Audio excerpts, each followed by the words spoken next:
So, the big question is this: how are entrepreneurs and real estate investors like us, ones who want to grow our businesses and who are tired of paying for really expensive alternative lending, how do we tap into the most inexpensive money available and do it without the hassle of typical borrowing? That is the question, and this podcast will give you the answers. I'm Merrill Chandler, and welcome to the Are You Effable podcast. Welcome to the Are You Effable podcast. This episode, we're going to be talking about how to actually protect your personal credit identity from fraud, from being hijacked, even being stolen. We're going to have an entire lowdown on what the ways to protect your identity are and how to create a singular identity that becomes as bulletproof as it gets when it comes to identity fraud and theft. So we'll see you back in a second. This is where the rubber meets the road, especially when it comes to your identity, guys. So we are going to be talking about certain little-known strategies. I mean, these are literal secrets that will protect your fundability because it will protect your identity. Now, one of the first podcasts that you even listened to had to do with how important your identity is for creating fundability, because that identity is kind of the sun around which all of the planets of your accounts revolve.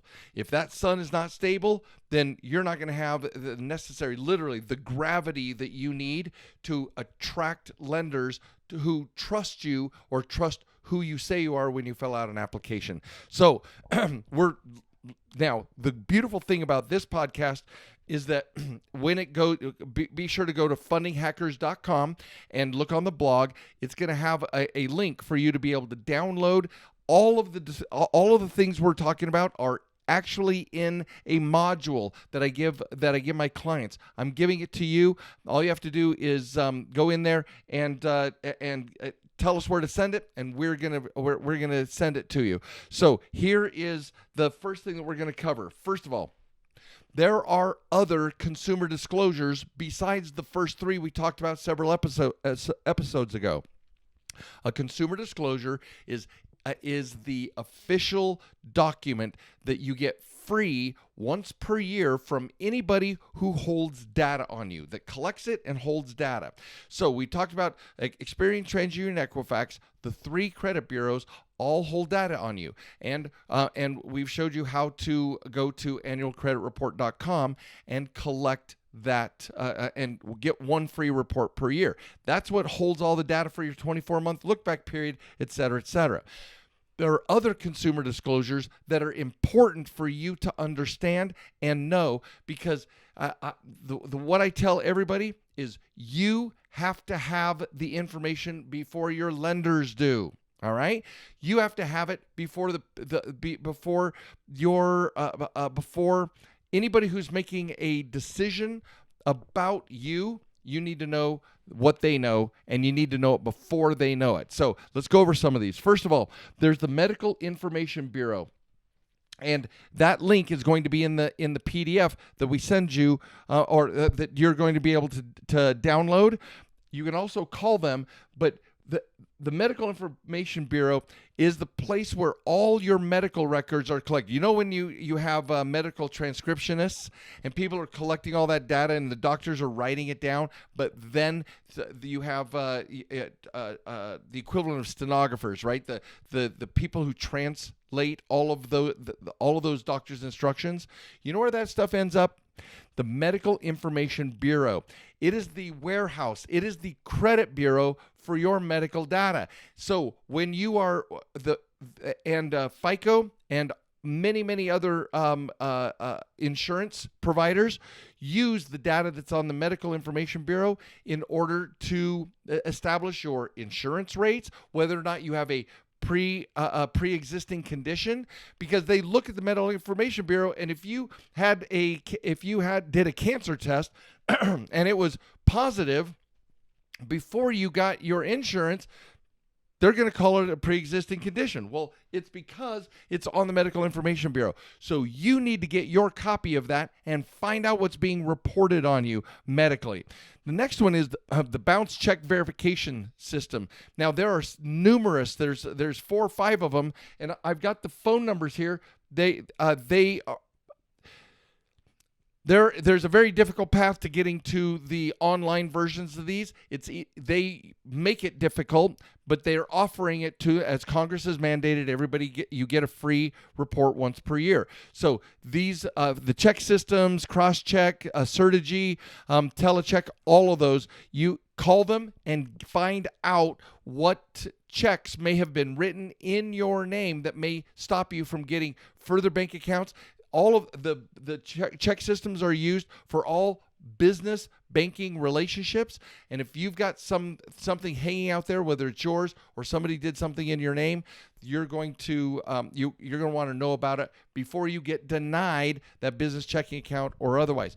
Now, we're going to come back to this because when I say somebody has used a check in your name, I'm going to tell you about ways to protect yourself from those checks. The next one is the homeowner and insurance reports. You guys are being charged homeowner insurance based on data that is collected in previous insurance claims that you've made.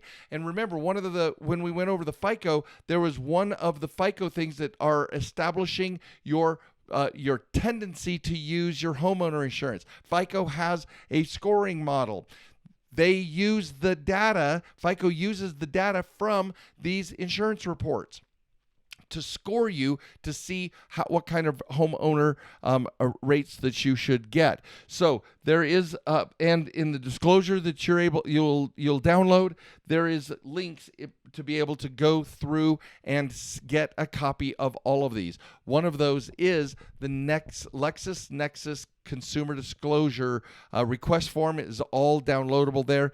Guys, I know this stuff is a pain in the ass. I know it. I know it. But if they're reporting it, and insurance companies and lenders and your employers or your landlords are pulling it, you got to know what is being reported, and you can dispute every one of those. Anything can be disputed if it's inaccurate, unverifiable, or erroneous. So if it's an error, it's inaccurate, or it is unverifiable, they have to remove those items. It's not just not the credit bureau that's disputable. Now, the last one on this page are tenant and employment reports. This is where Workplace Solutions, Tenant History, these are the places where employers pull files to determine whether or not they're going to hire you or what your financial tendencies happen to be. If you're in tons of debt, people have been denied employment because they're overwhelmed in debt. You've got to find out what's being offered. Those credit reports, those employment reports, the tenant reports are all being marketed to and offered to landlords and employers everywhere. Find out what it says. We got to know so that you can take actions about it. Now, this is one of the things that we're not going to go through every single one of these, but this list will be in your download, right? So you're going to go to fundinghackers.com and go to this blog post, and you will see the links necessary to do all this, because even some of these graphics are going to be in the text with the links accordingly. But one of the things that you need to understand, I want to jump down to it right here, is don't carry your Social Security card or your number in your wallet or purse. So many people keep their actual Social Security number in there. Here's the other thing. You don't want to have your credit name, your PCID. You don't want your PCID or your PCID address on your pre-printed checks. That's just giving away the information to steal. All right. You want to pay your bills via phone or online secure bill paying systems. Listen carefully. You don't leave mailbox. If you're using this U.S. mail, don't put your payments in your mailbox for pickup. Rather, use a secure location. What many of the postal workers call the big blue monsters, right? Dropping it in there or taking it to a UPS store or otherwise so it can be mailed. But don't leave mail in your mailbox for the carrier to pick it up. Because here's what's happened. When you flip up that red notification that says I've got mail in here, you're broadcasting to any nefarious person, anybody who's driving neighborhoods or looking for mail. You're actually telling them, hey, come on by and pick and sort through my mail and see if there's any goodies in here that you can use. Here's what happens. Don't try this at home, kids, but try it at home. If you sign a check, right? Many of us don't use checks anymore, but many of us, especially old schoolers, and especially baby boomers, right? The baby boomers are the ones who have spent decades now building their careers, and have assets and wealth and money, right? And our generation, we use checks.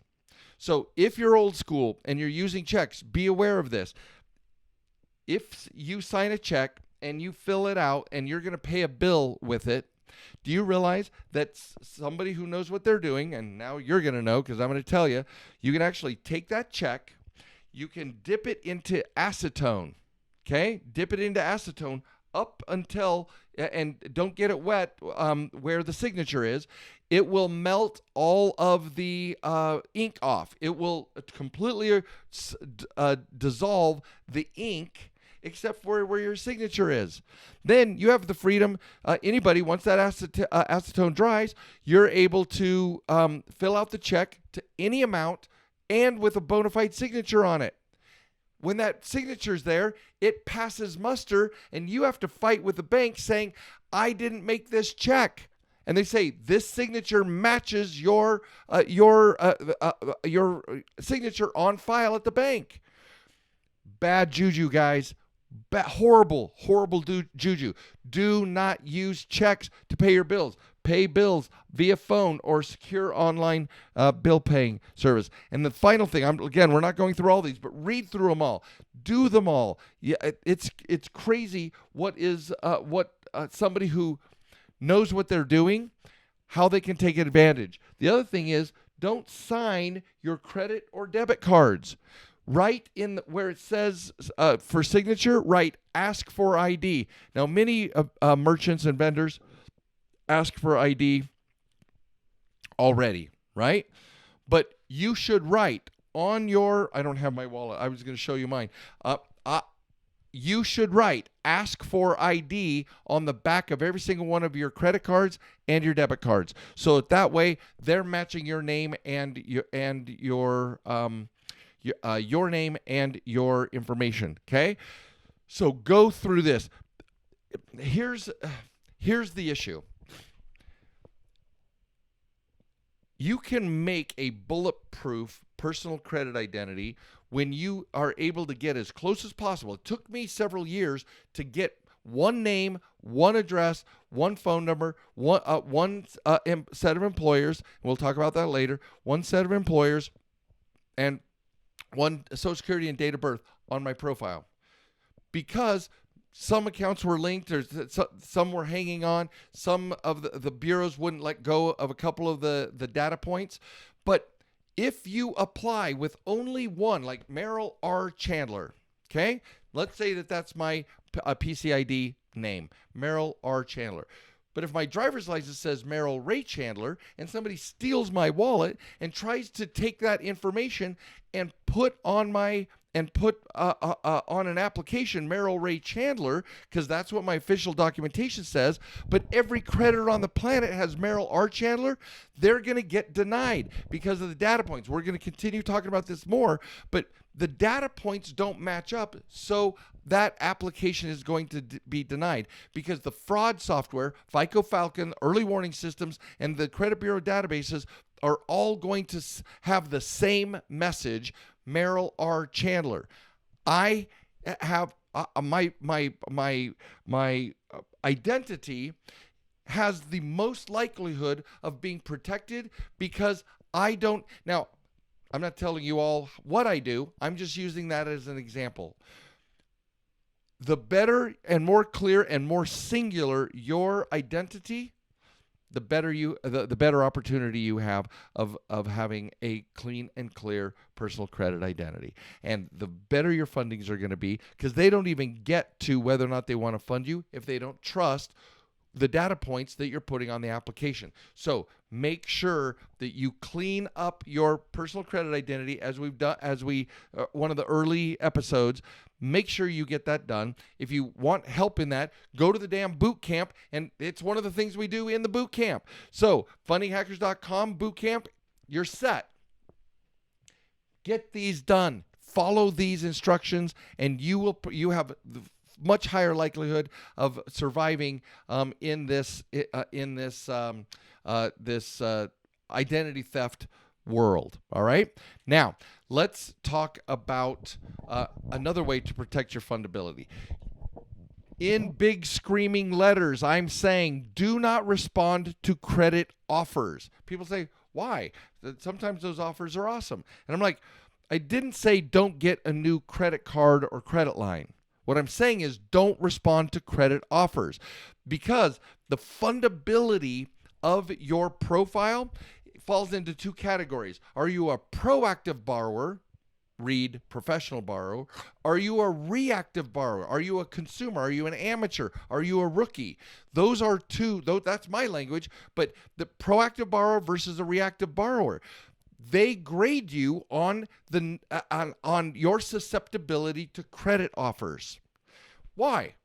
Well, if all you have to do is sit at home and receive an email or a letter, and it says, "Oh, we've got this great little opportunity for you to get a credit card," and you just sit there and you fill it out, and you put in that, and then there's a dozen different names for it. There's a promotion code, or an activation code, or a offer code.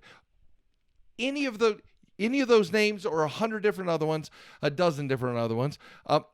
You put in a code, you're ending up on a marketing list that says this person responds to offers.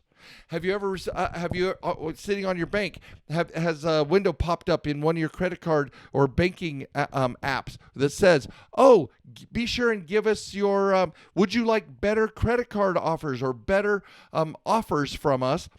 Give us your income." What they're doing is they're collecting data points to compare later so that fraud software can detect, because if you're logged in and you've passed muster on a particular account, chances are you're the authorized user of that account. You're the owner of the account. When you're in there and you're filling and you put in your income, that goes into Falcon and other databases to verify, so they can check if somebody said, let's say it's $6,000 a month, and somebody says, "Oh, I make $7,000 a month," filing an application in your name, they're going to get denied, because the tolerance of 6,000 to 7,000 may be too much over a certain period of time. Guess what those time periods are? 3 months, 6 months, 12 months, and 24 months. Okay? So the tolerances, FICO did not answer to our questions about what the tolerances were, but if it's too far out of those tolerances, then then that application is going to get denied. So they're asking for this information intentionally on your banking websites, right? We want to be a proactive borrower, not a reactive. Now, the other thing I want to say is, if you like an offer, then don't respond to the mail or the email. Go to the bank, call the 800 number, whatever it is, and don't do any of this until you do the episode where we're talking about the quality of your accounts. I'm actually going to tell you what types of accounts are high value and which ones are low value. Don't do anything until you do that episode. But if you like the offer, don't respond, don't put in a code, contact the credit card issuer or the lender and say, "I would really like to have this blank card." You'll still get the same rates and terms. Confirm. Say, so what's the rate and term? Well, what's the rate and term? How much interest are you going to charge me? Use the offer to get the same offer, but don't put in the code, because the second you put in the code, you're verifying yourself as an unsophisticated borrower susceptible to lending. Now, so let's take that one step further. What about if you already have? If you already have, again, you need to go to optoutprescreen.com. This is where all the credit bureaus have consolidated. Just like ordering a consumer disclosure is one website representing all the bureaus, optoutprescreen.com will remove your name off of the credit bureau mailing list where these offers are coming from. Follow me?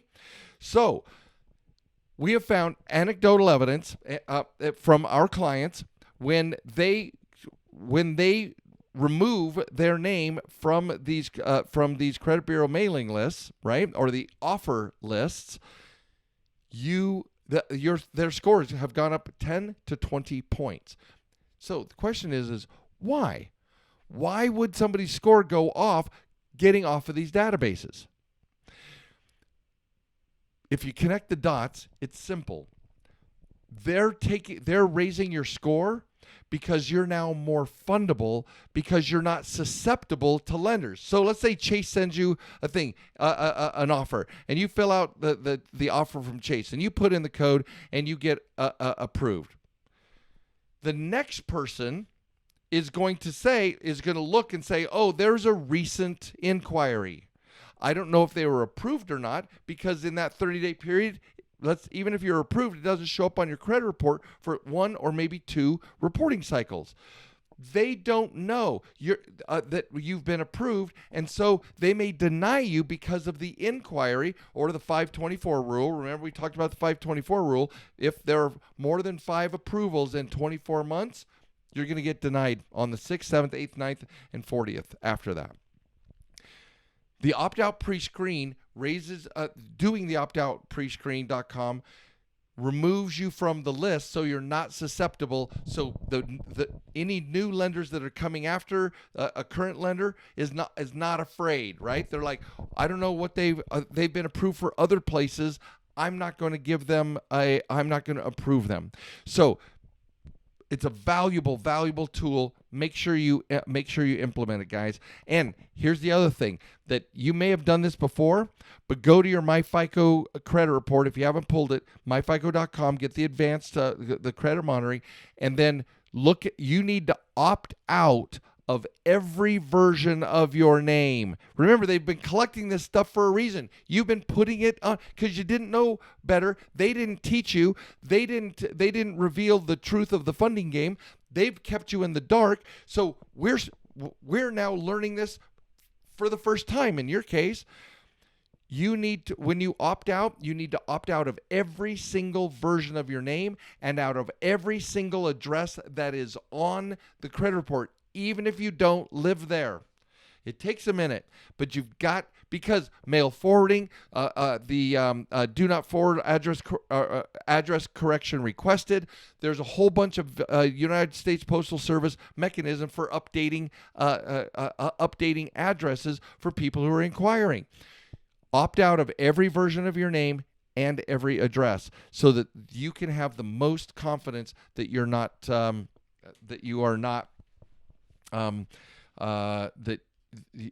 you're as impermeable and bulletproof as possible. So, as I said, opt out each version of your name and each address listed by each of the credit bureaus. You've got to make sure you do that. Now, for those of you who are red dot, I can't believe I've taken this long to talk about it, but I'm going to talk about it right now. So, if in any of these exercises, any of the podcasts, if I say this is a red dot activity, let me tell you what that means. This is what red dot means. I took a personal development training years ago, and we all had our name tags so that the facilitator could work with us. And the facilitator said, when it's your turn, if I'm processing you, if we're doing an exercise, if I'm speaking to your accountability and making sure that you're getting the most value out of this training. If you want me to go all the way, if you don't want me to pull punches, if you want me to just knock it out of the park with you, I want you to go to the back table, get a red sticker, and put it on your name tag. That's the red dot. Red dot activities means that you want to go all the way. You're going to push the envelope. And some people argue, my team argues, that every single thing I ever talk to you about is a red dot activity, but I may separate it out as the urgent and important versus the important but maybe not urgent, right? So let's take a look at some of the things that these are red dot activities. But if you opt out from the national, regional, and local marketing and mailing list, you're going to, first of all, significantly reduce your impact on the environment, the number of trees you save. If the environment is important to you, these are madly important ways in which you can contribute. When it comes to your financial well-being and your financial life, every one of these links and these phone numbers will remove you from mailing lists. Now, I've talked about it before, but we really need to understand that your magnetic stripe on each of your credit cards or debit cards are linked to, you're sending your information to that store. When you swipe it, you're linking the SKUs, the SKUs for each of the items you have purchased. They're collecting that data when you swipe that card. If you pay for cash, nobody's collecting any data. But if you're swiping a card to pay for it or putting in your chip to pay for it, they are logging your information. They're limited on the information. It's not that your name, address, phone number, social security, none of that. But what they're logging is your contact information and your and pertinent demographics, and they're logging that to those purchases. Have you ever purchased something online, like bought a really nice watch or whatever, and then all of a sudden you started getting mail from really nice watch companies or from purveyors of fine watches? It happens all the time. You just told that merchant, I am susceptible to watch purchases, and you'll start getting marketed to. Now, that puts us still on the amateur and rookie. Now, you can keep anything you want. I know people who love junk mail. They just want to see what's out there in the world. They love coupons. Don't do what I'm telling you. But if you're looking to be truly a professional borrower, a professional in the financial realm, remove yourself from every possible mailing list you can. I've gotten myself so far out of the junk mail and junk email lists and everything that when I do receive one, I will call I get U-lines all the time. Holy Hannah, I get U-line catalogs. I've called them up 3 different times. They keep sending it to resident. So I have to take resident out of the database and off their mailing list, because that is a mad waste of paper, and I've never bought anything from Uline in my life. So while I may be off the charts in my priorities and proclivities, I'm giving you the tools to knock it off, to just get out of being a passive recipient of all the marketing out there. Be a deliberate buyer. Be a deliberate and intentional buyer. Don't be at effect of the markets. Be at cause of the market. So there's that one. Now, another couple of very important ones. Make sure you add your numbers to the Do Not Call Registry. The National Do Not Call Registry. You can go online and do notcall.gov, or call them and you can put it in on the phone in an automated fashion. You want every single one of your you want every single number, your children's numbers, your numbers, your home number, work number, all numbers. And I'm going to give you a little hint that's awesome. Unless it says scam likely, if you're receiving these types of things, Scam likely may not respond to this, but legitimate telemarketing outfits who are obeying the law, if the second they answer and start their pitch, whatever their pitch is, if you just hit number 2 once or sometimes twice, you will be put on the Do Not Call Registry for that outfit. So you don't even have to listen to the pitch. Just, hello, trigger the automatic attendant, and then when they start talking, just hit 2 twice, and the legitimate telemarketers will take you off the Do Not Call Registry. So there's that one. And finally, the last one is reduce your online vulnerability. 1, you can opt out of online companies who track your browsing habits. Okay, you can always go private windows or dark, but get rid of the old. Get rid of your the records of your browsing habits. Also, opt out of email, snail mail, and telemarketing lists by going to About Ads. And all these links will be live links in the document that you can download, guys. So I want you to make sure, absolutely, be proactive, and be at cause, not at effect of these marketers. That was a hell of a lot. So protect your fundability.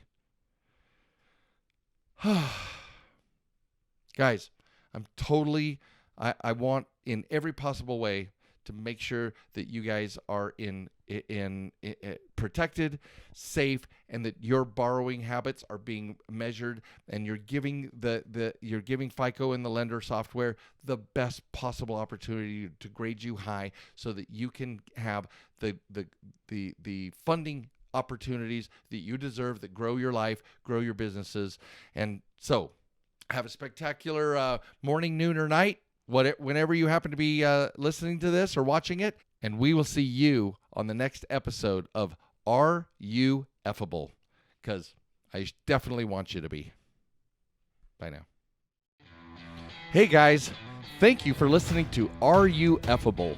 Please leave comments, because I would love to read about your aha moments from this episode.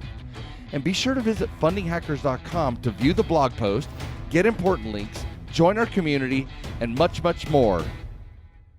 And you gotta tell your friends about this podcast. We want them to become effable too.